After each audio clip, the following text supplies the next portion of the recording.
Le Liban à présent, où le camp chrétien se regroupe autour de Michel Aoun. Le général destitué a été destitué aujourd'hui par le président Raoui et la menace d'une intervention syrienne se confirme d'heure en heure. Les troupes se concentrent autour du palais présidentiel de Babda où Michel Aoun et les siens ont donc décidé de faire bloc. La France a dépêché sur place un émissaire, la France qui rappelle son attachement à toute forme de réconciliation nationale, à l'exclusion bien sûr de la violence. Joël Hazard.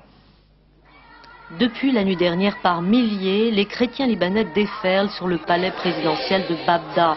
Les femmes, les enfants, les familles des partisans du général Aoun.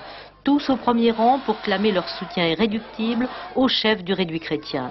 Tous prêts à mourir s'il le faut, disent-ils, en cas d'attaque sur Babda. Les jeunes s'enrôlent, le pays chrétien se prépare à la bataille. À Chtora, dans le centre du Liban, sous contrôle syrien, le gouvernement libanais tente d'imposer son autorité en l'absence des ministres chrétiens. En limogeant le général Aoun, le président Raoui a fait le pari de rallier une majorité de militaires chrétiens au nouveau commandement en chef de l'armée. Pour le Liban, je suis engagé pour tout.